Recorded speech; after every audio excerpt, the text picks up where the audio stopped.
Well, happy Friday, everybody. Hope everybody's having an incredible Friday, getting ready for an amazing weekend that I hope that you're about to have. And, my name is Jeff Street. I teach people how to make money from home online, and I wanted to jump on today to really have a conversation with everybody. And I think that a lot of us have always heard the saying when it comes to business that the worst thing that somebody could possibly say is no.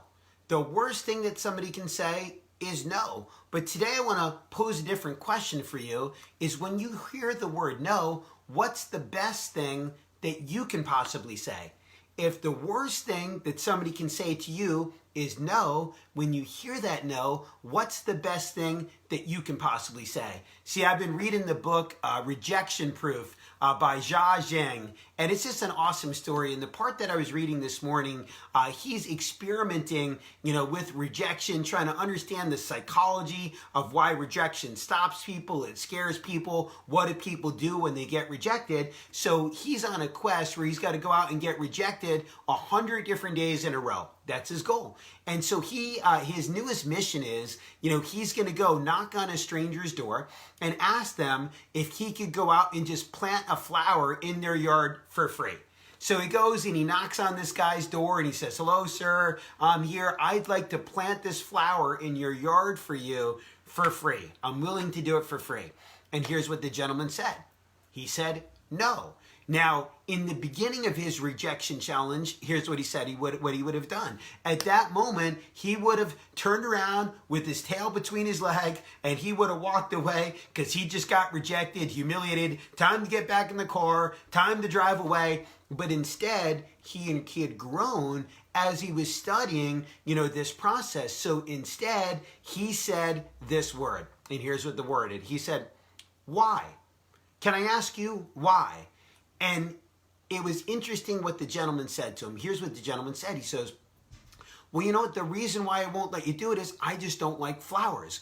But you know who does like flowers? Nancy across the street. She loves flowers. Why don't you go knock on her door? I bet that she would let you plant it in her yard." So he goes across the street. He goes, "Oh, hi, you must be Nancy. Listen, your neighbor here, he sent me over. Here's what I'm doing. I'm planting flowers. Right now I'd love to plant this flower in your yard, and I'm willing to go out and do it for free." And here's what she said. "I'd love to have you do it. Go ahead and do it." So he plants the flower, and here's what was really interesting. As he plants it, he noticed that the shape of the flower is actually in a Y shape. And he realized at that moment how powerful it is to ask the question, why? When you hear the word no, to be able to ask people why. And in this particular case, he normally would have retreated, gone back away, and instead, because he asked the word why, instead, he went out and got a referral to go to somebody else that didn't reject him and instead say yes.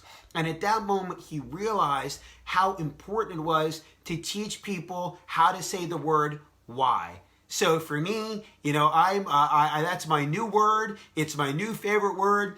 Every time I hear the word no, I'm going to say why. I had somebody today I was talking to told me why they couldn't do something. My response was why. Get people to think, get people to open up to you. Joe, and I see you, why? That's my new favorite word. So again, hopefully everybody was able to go out and get some takeaways from this message here today. Again, my name is Jeff. Oh, Brian, good to see you, buddy. Great word to use in real estate. Why? And so again, my name is Jeff Street. I teach people how to make money from home online. If you got something out of today, hit the share button, share the video so somebody else can get the information, and drop a comment that says why. Just drop a comment, WHY, drop the comment, "Jose, great to see you, buddy. Why?" That's got to be your new favorite word, is why. So hope everybody's able to get something out of today's video. Have an amazing weekend, everybody. God bless, and we'll see you on tomorrow's discussion. Have a great night, everybody.